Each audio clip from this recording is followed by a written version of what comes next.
Good morning दोस्तों। आज हम बात करेंगे थोड़ा सा जियोग्राफी की और थोड़ा डेवलपमेंट की, थोड़ा इकोनॉमिक्स की, सारी चीज़ों को रिलेट करके एक तरफ से बात करेंगे कि कोई भी जगह की भौगोलिक परिस्थिति को देख करके हम ये कैसे बता सकते हैं कि वहाँ पर आर्थिक विकास हो सकता है या नहीं हो सकता है तो किस स्तर का होगा और किस तरह के लोग वहाँ पे होने चाहिए, वो सारी बातें हम करेंगे। तो बात आती है भूगोल की, तो सबसे पहले ये बात आएगी कि ब्रह्मांड जो है वो कैसे बना। ब्रह्मांड बोलते हैं लोग कि सूर्य जैसे ही कई सारे तारे हैं, सूर्य में विस्फोट हुआ और सारे अपने ग्रह बन गए और ग्रह वो रिवॉल्व करने लगे। मेन सेंटर ऑफ एनर्जी जो है वो सन है और उसके अलावा रिवॉल्विंग जो भी ग्रह हैं उसके वो रहे और फिर वो हो गए।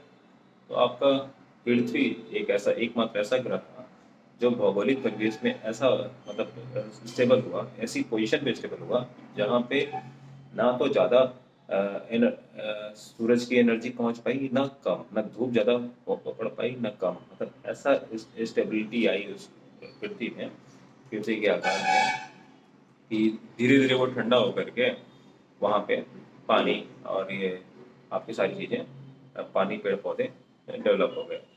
बाकी जो पास रह गए वो ज़्यादा गर्म है और जो दूर रह गए वो ठंडे रह गए और दोनों जगह पे पानी का या हवा का विकास नहीं हो पाया।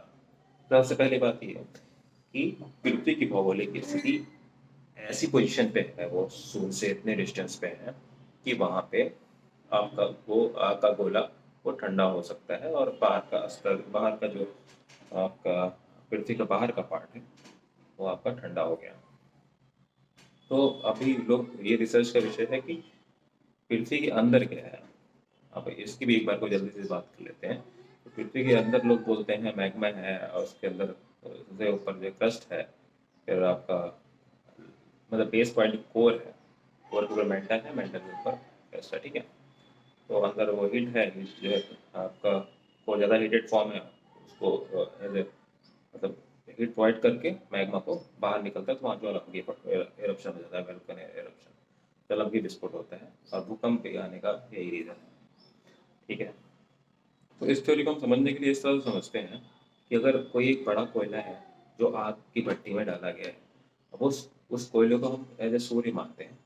वो कोयला जो है अगर वो फटता है, उसमें से एक छोटा कोयला थोड़ा दूर जाके गिरता है और वो सबसे पहले जो छोटा कोयला गिरा उसका कौन सा पार्ट होगा जो कि ठंडा होगा, वो उसके बाहर का जो पार्ट होगा, आउटर सेल, सबसे पहले वो ठंडा होगा। पर अगर आप उसको दबा के देखेंगे तो अंदर फिर भी गर्मी होगी। क्यों? क्योंकि उसका जो मूल है, जो बड़ा भट्टी का कोयला है, वो गर्म था। वैसे वैसे ही पृथ्वी भी है, वो सूरज से चूंकि निकली है तो उसका बाहरी स्तर ठंडा होने का मतलब ये नहीं कि उसके अंदर ठंडा हो गया होगा। अंदर को आप फिर से खूब खंगालेंगे तो वो आपका गर्म ही होगा, मतलब अंदर आपका गोला ही होगा। तो जैसा कि पाया भी जाता है, लोग बोलते हैं कि हाँ, जैसे जैसे आप पृथ्वी में डेप्थ में जाते जाएंगे, हीट जो है, एनर्जी ज़्यादा बढ़ मतलब टेम्परेचर बढ़ता जाएगा। ये एक बात होगी। तो ये समझ में आ गया कि पृथ्वी बनी और पृथ्वी का बाहरी आकृति मतलब क्योंकि वो सूर्य से ऐसे जगह पे स्टेबल हुई जहाँ पे न ज़्यादा दूर न ज़्यादा पास, वहाँ पे मानव जीवन विकसित हो सका, वहाँ पे पानी पे पैदा विकसित होगा। आज की डेट में क्या कर रहे हैं साइंटिस्ट लोग, जो है आपका मंगल ग्रह या चांद पे जीवन खोज रहे हैं। तो सबसे पहली बात मैं ये कहना चाहूँगा कि हमने क्या अर्थ प्लेनेट को खोजा था? ऐसा नहीं था। यहाँ पे ये सूरज से अलग होकर के ऐसा स्टेबल हुई कि यहाँ पे भौगोलिक परिवेश ऐसा बना कि यहाँ पे पानी डेवलप हुआ, पानी से एक कोष की जीव पैदा हुए, फिर धीरे धीरे पेड़ पौधे छोटे, फिर बड़े वृक्ष, वैसे ही बड़े बड़े जानवर और फिर धीरे धीरे करके होमो सेपियंस, फिर मानव जीवन आपका एग्जिस्टेंस में आया।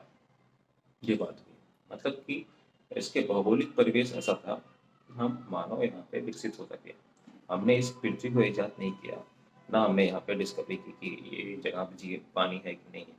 पर आज की डेट में हम चंद्रमा और मंगल में पानी खोज रहे हैं, वो ठीक है, आप पानी खोजिए, रिसर्च करते हैं, अच्छी बात है।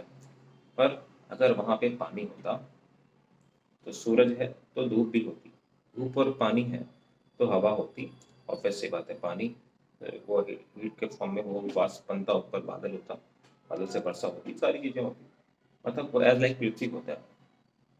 तो अगर वो पृथ्वी होता तो वहाँ पे हवा होता, पानी होता, आग होता, आपका आकाश होता, जमीन, मतलब छित जल पावन गगन समीर, ये पांचों चीजें होती। यानी पंच तत्व होता, तो इंसान होता, हर जीव होता, हर जीव जो है इन्हीं पांचों तत्वों से मिलकर के बना हुआ है।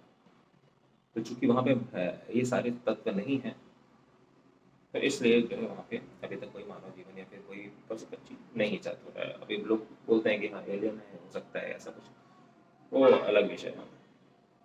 तो मेरा कहने का मतलब ये है कि हमें जो है फाइंड आउट वो चीज़ें करनी है जो हमारे एग्जिस्टेंस में है। जो वो चीज़ों का वहाँ पे जा करके हम मंगल ग्रह पे वहाँ पे हम पशु पक्षी को खोजना या पानी को खोजना या फिर मानव जीवन है कि नहीं है खोजना, वो इम्पोर्टेंट नहीं है। अब कैसे इम्पोर्टेंट नहीं है उसको हम फिर से समझाएंगे।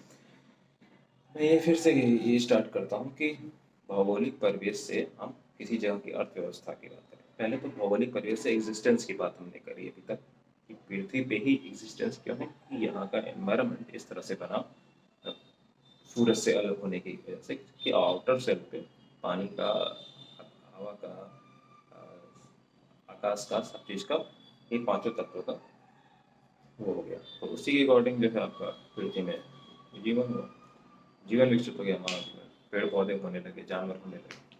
अब बात फिर से करते हैं हम कि पृथ्वी में ही कहीं ऐसा पड़ा जहाँ सूर्य का प्रकाश कम पड़ता था, कहीं ज़्यादा पड़ता था।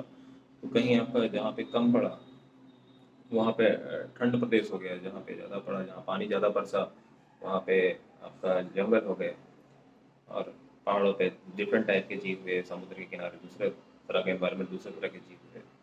ठीक है, रेगिस्तान में आपका ऊँट हुआ, और आपका वहाँ पे नॉर्थ पोल में सफ़ेद भालू हुआ, और फिर आपका ऑस्ट्रेलिया में कंगारू हुए, वहाँ न्यूजीलैंड में पेंगुइन हुआ, कीवी हुआ, सॉरी।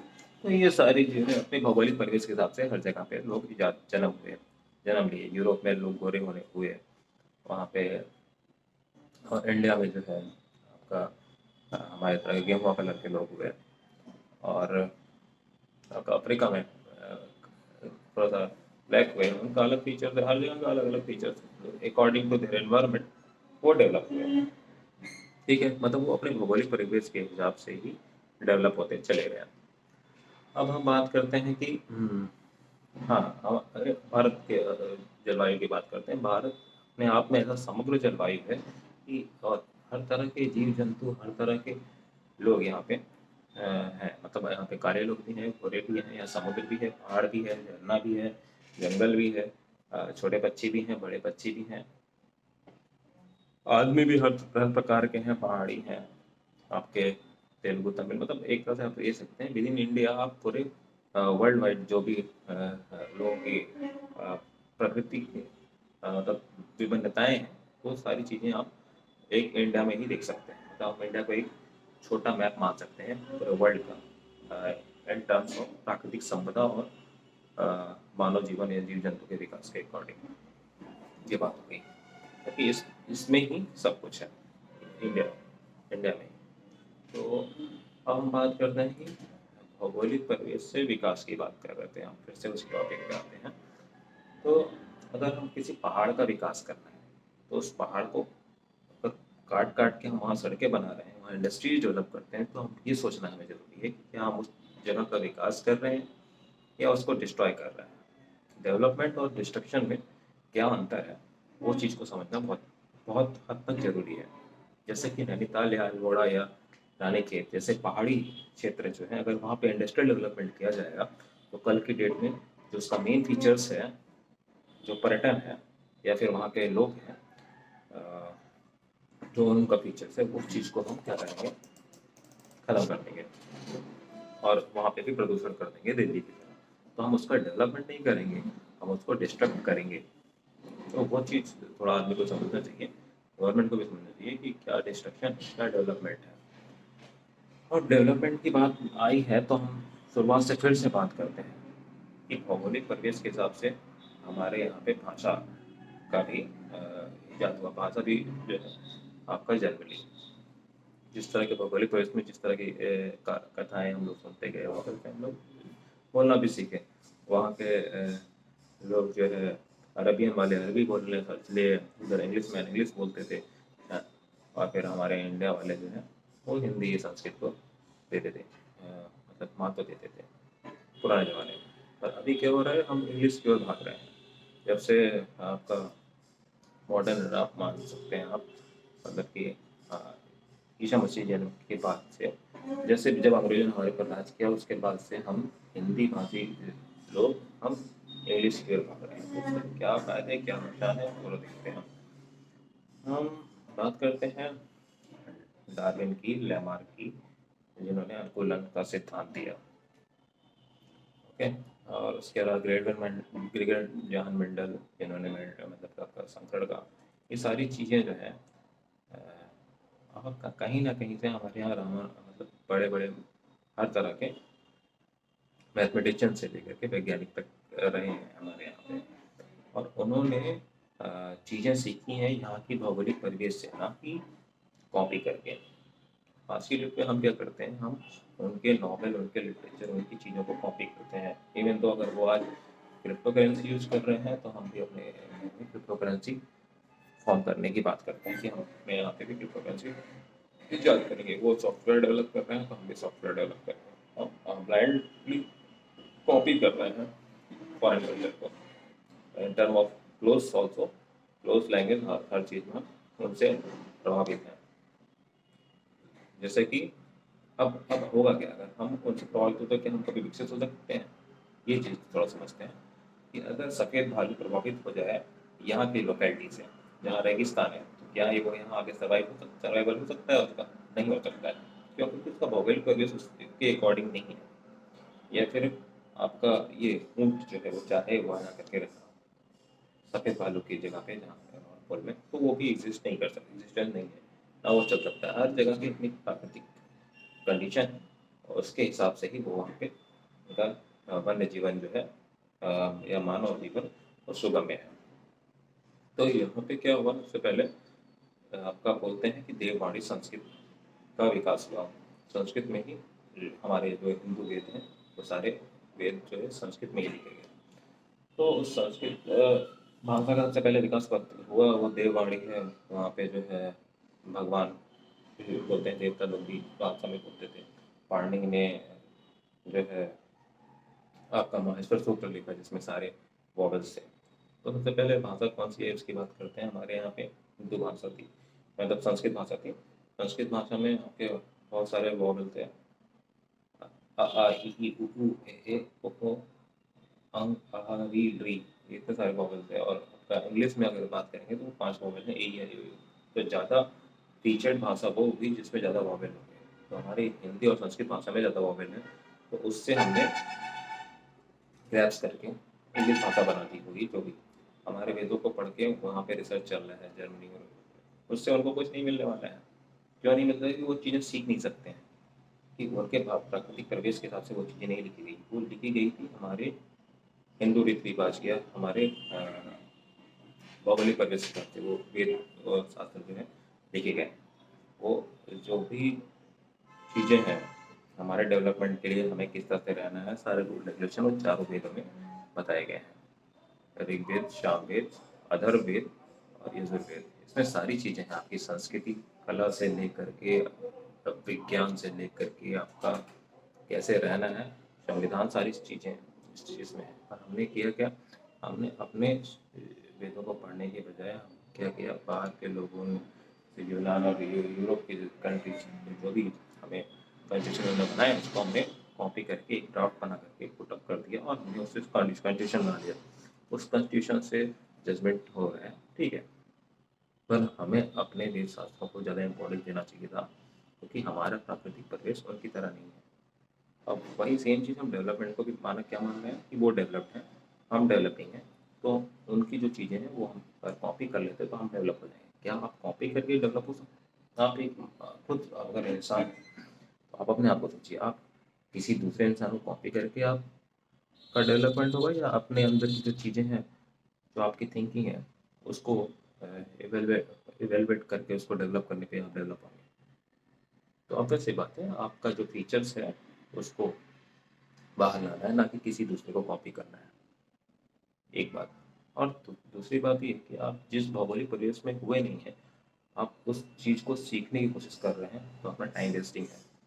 अगर आप हिंदी भाषा को प्रमुखता देते हैं, जैसे कि भारतेंद्र हरिश्चंद्र ने भी शुरू में ही बोला था कि निज भाषा उन्नति है, शब उन्नति के मूल, निज निज भाषा ज्ञान के मिटे नहीं के सूल। मतलब कि आपकी भाषा को डेवलप करेंगे तो आपका धीरे धीरे करके आपका हर हर चीज़ें जो है भौगोलिक और आर्थिक नैतिक सारा विकास और एक मानव जीवन जो है अच्छे से चलेगा। आपका कोई भी दुखी दुख और सुख अलग चीज़ है, पर हाँ किस तरह से चलना चाहिए वो आपका भौगोलिक परिवेश ही बताता है। इसीलिए पुराने ज़माने में जो महात्मा होते थे, बड़े महापंडित होते थे, वो जा करके आपका एकांत जगह पे भौगोलिक परिवेश से सीखते थे। उनको कोई बताने के लिए कहीं से कॉपी या वो चीज़ें नहीं पढ़ता था। वो अपना जो है ध्यान लगाते थे और अपनी चीज़ों को अपने अंदर से या फिर अपने आसपास की भौगोलिक चीज़ों से ही वो सीखते थे, ऐसा। कि और हम बहुत सारी चीज़ें सीख सकते हैं, क्योंकि एक मानव की एक रेंज है, हमारी विजिबल रेंज भी है कि हम इतने से इतने फ्रीक्वेंसी तक देते हैं, हम सुन सकते हैं इतने से इतने तक। पर कुछ ऐसे जानवर हैं जो हमसे ज़्यादा वो है, मतलब उनके विजिबल रेंज हमसे ज़्यादा है। कुछ जैसे चमगादड़ ज़्यादा ज़्यादा सुन सकता है, वो वाला कुछ डिफरेंट फ्रीक्वेंसी सुनता है। तो ये कहने का मतलब ये कि आप आसपास की चीज़ों को अगर सराउंडिंग चीज़ों को देखेंगे, तो आप उनसे सीख सकते हैं कि और चीज़ें क्या हो सकती हैं अपने आसपास की चीज़ों से, बजाय इसके कि आप कॉपी करें। आज की डेट में सॉफ्टवेयर से लेकर के टेक्नोलॉजी से लेकर के हर चीज़ में हम डिपेंडेंट हैं यूरोपियन कंट्रियों पे या अमेरिकन कंट्री में। हमें कुछ कुछ जो है हमारा अपना मूल हम भूल चुके हैं। कोरोना आता है, कोरोना में जो है सारे सेक्टर की जीडीपी नेगेटिव हो जाती है। फिर हमारा कृषि उस समय पॉजिटिव है। क्यों पॉजिटिव? क्योंकि वो हमारा मूल है। हमारे यहाँ पे जो सबसे बड़ी संपदा है वो ये है कि हम खेती योग्य ज़मीन हमारे पास है या पशुपालन है। अब हम उस खेती योग्य ज़मीन को वो करके वहाँ पे इंडस्ट्रियल डेवलपमेंट करेंगे, तो ये वैसी ही बात हो जाएगी जैसे कि आप पहाड़ काट के सड़क बनाएं, तो ये डिस्ट्रक्शन का फॉर्मेशन हो जाएगा। जंगल काट के अगर आप खेत बनाते हैं तो जंगल की जो है संपदा को आप नष्ट कर रहे हैं। ठीक है। दूसरी बात ये कि आदमी को डेवलपमेंट कैसे समझना है कि डेवलपमेंट है क्या, वो इस तरह से बताता हूँ मैं कि जैसे एक मछली है, अगर मछली का विकास जो भी होगा वो समुद्र के अंदर होगा या पानी के अंदर होगा। अगर वो ये चाहे कि हम सड़क पे जाकर डेवलपमेंट करेंगे और वहाँ रह लेंगे, वहाँ एग्जिस्टेंस है, तो शायद वो एक वहाँ पे जीवित ही ना रह पाए। या फिर कोई मतलब जो अपनी स्थल भूमि पे रहने वाला, वो अगर ये चाहे कि हम जल में रह के रहेंगे, वहाँ पे हम विकसित हो जाएंगे, तो वही पॉसिबल नहीं है। वहाँ एग्जिस्टेंस ही नहीं है, विकास और नॉन मतलब ना विकास होने की बात ही नहीं है, विकसित अविकसित की बात ही नहीं है। तो मेन चीज़ ये मैं कहना चाहता हूँ कि आपको अपना मूल को समझना होगा कि आप किस लिए बने हैं। अपने भौगोलिक परिवेश से वो चीज़ें सीखनी होंगी, अपने वेद शास्त्रों को उतना इम्पोर्टेंस देना होगा, तब जाकर के आपका संपूर्ण विकास हो सकता है। और इन्होंने क्या किया है कि हमारे वेद शास्त्र पे वो रिसर्च करते हैं, फॉरेन कंट्रियाँ, जर्मनी और यूरोपियन कंट्री जो भी हैं, वो क्या करते हैं कि उसको अगर वो अपनी भाषा में कन्वर्ट करते हैं, संस्कृत भाषा में लिखे गए हैं वेद सारे, मतलब बोले गए हैं, और फिर जो भी उनको अगर वो रिसर्च का फॉर्म में अपनी भाषा में कन्वर्ट करेंगे, कितना सीख पाएंगे वो, क्योंकि उनका भौगोलिक परिवेश उसके अकॉर्डिंग है ही नहीं, संस्कृत के अकॉर्डिंग। तो वो जो सीखेंगे उतना ही सीखेंगे जितना हम जर्मन चीज़ें पढ़ करके सीख जाएँ। मतलब 50% अराउंड सीखेंगे, और वो 50% हमारे वेदों शास्त्रों से सीख करके उसको लिखेंगे, तो रिटर्न फॉर्म में वो 40% होगा। अब फिर हम क्या करते हैं, हम अपने वेद पढ़ने के बजाय हम उनके लिटरेचर अगर पढ़ते हैं या उनके नॉवेल्स या उनके रिसर्च के डॉक्यूमेंट पढ़ते हैं, तो उससे हम जो सीखेंगे फिर हम आधा ही सीखेंगे, 20% के अराउंड हम सीख पाएंगे। तो 20% में हम कहाँ से डेवलप कर पाएंगे, बजाय इसके कि हमारे पास मेन चीज़ें उपलब्ध हैं, लाइक कि जो आपका मूल चीज़ें हैं, वेद शास्त्र और हमारा रहन सहन का ढंग, सारी चीज़ें वहाँ पे लिखी हैं। वो चीज़ को ज़्यादा इम्पोर्टेंस देने के बजाय हम उस नॉवेल को पढ़ेंगे जो हमारे तरह ही लिखे गए वेदों को रिसर्च करके उन्होंने लिखा है अपनी लैंग्वेज में, बिना सोचे समझे, मतलब जो भी समझ पाया उन्होंने थोड़ा सा, मतलब 100% का 50% भी समझ पाया, वो लिखे 40%, और फिर हम लोग को मिलता है 20%। उस 20% में हम अपने विकसित होने की कोशिश करेंगे, कभी नहीं हो पाएंगे। एटलीस्ट उनके पास 50% तो है, हमारे पास हमेशा 20% रहेगा कि हम उनको कॉपी करेंगे। हमें क्या करना है, हमें करना है अपनी वेद शास्त्रों को इम्पोर्टेंस दे करके, अपनी चीज़ों को इम्पोर्टेंस दे करके, उसके अकॉर्डिंग सारा सिस्टम चलाने के। फिर वो हम अपने संस्कृत में भी लिखे हुए वेदों को पढ़ करके अपना अंदर ज्ञान अर्जित करके अपने आप को विकसित करने के, अपने भौगोलिक परिवेश को देख करके हम अपना विकास करने की कोशिश करेंगे। उस केस में क्या होगा, फिर अगर वो हमें कॉपी करते हैं वहाँ से, ना कि हमारा वेदों को पढ़ करके फिर हम उनको ज्ञान देते हैं, तो उस केस में भारत जो है, जैसा कि मोदी जी ने बोला, विश्वगुरु बनने की ओर अग्रसर हो सकता है। विश्वगुरु बनने के लिए हमें अपनी चीज़ों को इम्पोर्टेंस होना जरूरी है, देना जरूरी है। क्योंकि भारत ही एकमात्र ऐसा देश है जहाँ पे मैंने आपको बताया कि वर्ल्ड वाइड जो भी मिनरल्स हैं या फिर जो भी चीज़ें हैं, जो पुराना भारतवर्ष था उसमें सारी चीज़ें उपलब्ध थी। हर तरह के जीव जंतु, हर तरह की मानव परिस्थितियाँ, जंगल वन, जंगल हो गया, समुद्र हो गया, पहाड़ हो गया, झरना हो गया, आपका हर तरह के जीव जंतु हो गए, सब कुछ विदिन विदिन इंडिया में है। ठीक है, तो आपको बाहर जाने की जरूरत नहीं है, आपको अपने चीज़ों को वैल्यू देने की जरूरत है, देन आप डेवलप हो सकते हैं। और फिर उस चीज़ों को लोग कॉपी करेंगे, तो आप जो है सबसे अग्रसर, बजाय इसके कि आप बेतुका की चीज़ों को कॉपी करें। आपको सेल्फ डेवलपमेंट की जरूरत है भारत को, और भारत के पास कोई भी संपदा ना पहले कभी कम थी ना अभी कम है। लोग बोलते हैं कि सोने की चिड़िया थी भारत, और उसको फिर तुर्किश और ये आपका मोहम्मद गली जैसे लोग चुरा के ले गए। ऐसा पॉसिबल नहीं है। अगर सूरज से कोई एनर्जी चुराएगा तो कितनी एनर्जी चुरा सकता है सूरज से? सूरज तो एनर्जी का मतलब कि फॉर्म ऑफ एनर्जी है, वहाँ से ही सारी एनर्जी निकल रही है। अब आप वहाँ से कितनी भी एनर्जी चुराएंगे तो वो वैसा ही हमारा भारत देश है, जो है एक सूरज की तरह है, जहाँ पे मतलब हर तरह की पॉजिटिव एनर्जी है। लोगों को सीखना है तो वहाँ से रोशनी ले सकते हैं। पर हम अगर सूरज ये बोले नहीं नहीं मैं प्रकाश नहीं लूँगा, मैं तो जो है चंद्रमा के प्रकाश से ही अपने आप को वहाँ से लूँगा क्या, तो हम वैसा ही कर रहे हैं। चंद्रमा को प्रकाश हम खुद दे रहे हैं, और फिर हम चंद्रमा से सीखने की कोशिश करेंगे तो हम कितना प्रकाशित हो पाएंगे। तो अगर आपको जो आपने लिखा है अंधकार से प्रकाश की ओर, उसका मतलब ये है कि आप चीज़ों को, जो अंधकार में चीज़ें हैं उनसे सीखने की बजाय आप खुद एक प्रकाश का स्वरूप है, इस चीज़ को आपको जानने की जरूरत है कि आपके अंदर उसका जो प्रकाश है, या आपकी भौगोलिक परिवेश, आप भारतवर्ष में जो प्रकाश है, उस चीज़ को आपको जानने की जरूरत है, और उससे विकास की ओर बढ़ने की जरूरत है।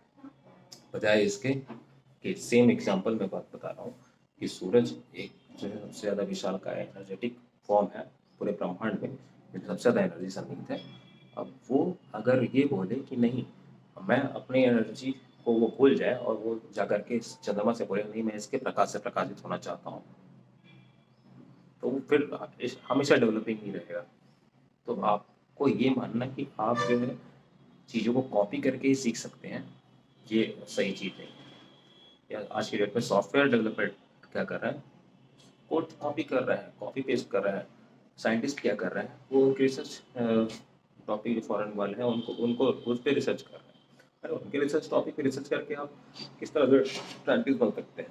आपको अपनी चीज़ों पे, अपनी जो अंदर के इंट्यूशन जो बोलता है उसके अकॉर्डिंग आपको मतलब भौगोलिक परिवेश में रह करके चीज़ों को समझना है और फिर रिसर्च करना है। मैंने एग्जांपल दिया जैसे कि अगर वो लोग छेद करके ये जानने की कोशिश कर रहे हैं कि अंदर क्या है, अगर पृथ्वी के सतह के अंदर क्या है, कोर है कि क्या है, कोई छेद नहीं कर सकता, पॉसिबल ही नहीं है।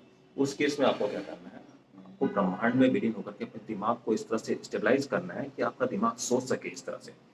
मैंने जैसे एग्जाम्पल दिया कि अगर एक सूरज को मैंने एक बड़ा कोयले का गोला मारा और कोयले से एक छोटा कोयला फटता है तो उसकी बाहरी सतह ठंडी हो जाती है, तो सेम पृथ्वी के लिए हुआ होगा ऐसा। मैं कैसे सोचा, मैंने एनवायरमेंटली चीज़ों से रिलेट करके सोचा, और फिर अंदर अभी भी गर्म होगा, अब उसमें मैं छेद करके के सीखूँ तो मैं उसकी प्राकृतिक चीज़ों को डिस्ट्रॉय करने की कोशिश कर रहा हूँ। सेम जो है आपका मोबाइल कम्युनिकेशन की बात जो करते हैं, मोबाइल सेटेलाइट कम्युनिकेशन पुराने ज़माने में लोगों को ज़रूरत नहीं होती है। आपने देखा होगा कभी कभी कि आप अगर कोई इंसान के पीछे खड़े हुए हैं और उसको अगर घूर के देख रहे हैं तो आप एक ऐसे एनर्जी फॉर्म को आप उसमें इतने पार्ट ऑफ एनर्जी उसमें ट्रांसमिट करते हैं कि वो आदमी पीछे उसको लग जाता है कि नीचे कोई खड़ा हो रहा है। तो वो भी तो एक विज्ञान का वैज्ञानिक तरीके से उस चीज़ को भी आप उस पर भी रिसर्च कर सकते हैं कि आखिर उस इंसान को, जैसे बहुत सारी चीज़ें हैं। सपने पे आप रिसर्च कर सकते हैं, अपने सपने पे वो चीज़ें आपको रियलिस्टिक क्यों लगती हैं, या सपनों से ही आदमी कितनी कहानियाँ बनाती हैं ये लोग, और हम उस सपनों वाली कहानियों को देख देख करके हम जो है उसका एंजॉयमेंट करते हैं, पर हम चीज़ों को सोचते नहीं हैं। तो बहुत सारी ऐसी चीज़ें हैं जो आपकी परिकल्पना से भी परे हैं। तो उन सारी चीज़ों के बारे में थोड़ा सा ध्यान देने की ज़रूरत है। विकास बहुत ऊंचे स्तर का विकास होगा हमारे इंडिया में। बस भौगोलिक परिवेश से जुड़े रहें और अपने अंदर सन्निहित चीज़ों को बाहर निकालने की कोशिश करें, तो आप चीज़ों को समझ जाएंगे अच्छे से।